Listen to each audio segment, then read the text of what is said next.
Precious Scars is an exotic Titan helmet, and it's been buffed in Season of the Lost and now gives Titans even more abilities to play the support role. So the Ward of Dawn has been particularly good, but when paired with Precious Scars you can now roll through PvE and also PvP content, and it provides the best possible support for your fire team. Well, today I'm going to go through the Precious Scars exotic Titan helmet, plus look at a Titan PVE support build, so let's get to it. Well, if you're new around here or find this useful, don't forget to hit that subscribe button down below for all the latest Destiny 2 content and turn on notifications by hitting that bell. And roughly 98% of viewers who watch This Week in Video Games aren't subscribed, so subscribe today and never miss an update. Well, first of all today, let's have a look at the exotic armour in question, and that is the Precious Scars, and it's an exotic Titan helmet. So looking at the perks, we've got Kintsugi, so final blows from weapons with a damage type matching your subclass energy create a burst of healing around you, and after reviving or being revived you gain an aura that provides an overshield to you and nearby allies. Well, up until now, support Titan builds have revolved around using the Ward of Dawn super, and Precious Scars is a great addition here, as a recent buff in Season of the Lost means final blows from weapons with a damage type matching your subclass energy create a burst of healing around you, and also the reviving buff also means an overshield to you and your allies, which is great in trials and also tough PvE content like Nightfalls and also Lost Sectors 2.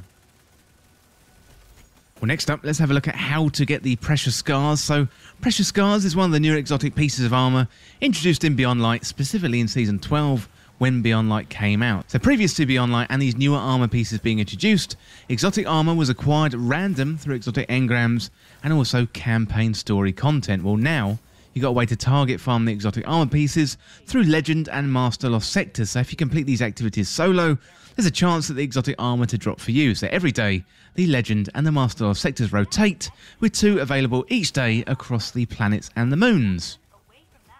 As well as the location for the Legend and the Master Lost Sectors rotating, the rewards they rotate to with different armor pieces for head, arms, chest and also legs. If you want to check out the location for the rewards, you can do so in-game by completing the Lost Sectors on the regular difficulty and then check on the map, and the Legend and the Master Lost Sectors are indicated as a blue shield icon. But another really good way to look it up is by a website called todayindestiny.com, and that will quickly tell you the location plus what the reward is, and I use todayindestiny.com all the time, so shout out to the creators of that great website. Well, to get Precious Scars you want to look out for the exotic head reward, and then if you complete the Legend or Master Lost Sector solo, you have a chance for that exotic to drop for you, and if you don't get it the first time, keep trying and you'll get it after a few tries. Oh, and do remember, if you want Precious Scars, you are going to have to run that Lost Sector as a Titan. Personally, I tend to get the exotic armor on my 2nd or 3rd try through the Lost Sector, and have had success with a number of exotic armor pieces. However, you are at the mercy of Destiny's RNG. Well, next up today, let's have a look at a Precious Scars Titan PvE build. And this build is all about support, so building on the main perk for Precious Scars. So with the exotic armor, we are using Precious Scars, as this is the focus for the guide. And then the subclass, so for this build, I'm using Code of the Protector, which is Top Tree Void Titan, and that offers further support with the Ward of Dawn. So we've also got Defensive Strike, so defeat an enemy with the melee ability to create an overshield around you and nearby allies, and final blows grant melee energy when the overshield is active. We've also got Rallying Force, so melee kills restore health for you and nearby allies, and Turn the Tide, so your overshield from Defensive Strike lasts longer and increases melee damage and reload speed too. Finally, you've got the Ward of Dawn, so when super energy is full, create an indestructible dome to protect you and your allies, and passing through the Ward of Dawn grants you and your allies a temporary increase in weapon damage. So the Ward of Dawn comes in really useful when you get in a tight spot, and you need a bubble, and Defensive Strike is also good for that overshield generation, but this is going to work really well with Precious Scars, so it's going to pair really well with Kintsugi, so final blows from a weapon with a damage type matching your subclass energy create a burst of healing around you, so basically you're going to be protected much of the time. Well, next up, let's have a look at the weapons. So with the weapons, we're going to be using Void weapons, and this is pretty flexible, so as long as you're using weapons with the same energy type as your subclass, then you're going to get that benefit from Precious Scars. So for example, I'm using a Void subclass, so I'm going to use Void weapons, but if you want to use an Arc subclass, then use Arc weapons, and do the same with Solar, and you can also do it with Stasis too. So this build is really good for Nightfalls of all levels, although particularly the harder content when potentially you're going to be reviving teammates quite a lot. It's also good in PvP for game modes like Elimination where you get revives. So if you want to try this out in PvP, then you can do too. Well, first up, looking at my kinetic weapon, I'm using Chroma Rush, and this works with the anti-barrier mod. So this one is from Season of the Splicer, and the reason I'm using this is because this week in Nightfalls, anti-barrier shields are active, but it could easily be swapped out for a pulse rifle if you want to use the unstoppable weapons for a lost sector or some challenging PvE content. Given it's a kinetic weapon, you can mix and match. You can pretty much use any kinetic weapon that you like, but here I am using Chroma Rush. Well, next up for the energy weapon, I'm using Le Monarch, and this is going to work really well with the Overload mod. So this one is an exotic bow and can be bought from the Monuments to Lost Light exotic kiosk in the tower.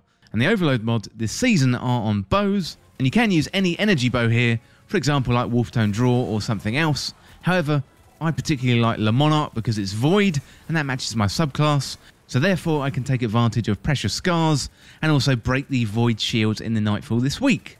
So mix and match here depending on your subclass, but if you're using void then Le Monarch is a decent pick. Finally, for the power weapon, I'm using Threaded Needle. This one is a power linear fusion rifle from Season of the Chosen. Again, it's void, so I'm taking advantage of the Precious Scars perk, plus also the particle deconstruction mod found in Season of the Lost, and that increases the damage on linear fusion rifles. And also another decent void option here would be Falling Guillotine, and that one is a power sword, also with void damage. Finally today, let's have a look at the mods that I'm using. So first up, I'm using Particle Deconstruction. That gives you increased damage from linear fusion rifles. I'm using the Anti-Barrier Auto Rifle and Overload mods, so that's going to really help me in Nightfalls. I'm using Melee Wellmaker, so powered melee combatant final blows, spawn elemental wells matching your subclass energy type, and that works well with the next mod, and that one is Well of Tenacity. So picking up a void well reduces the damage you take from combatants for a short period of time, and you can get that one from the Splicer Servitor. You can find him in the helm. Well, let me know down in the comments what you think of the Precious Scars, and let me know what you think of that buff that Bungie introduced in Season of the Lost. And that is it for this guide for how to get Precious Scars in Destiny 2.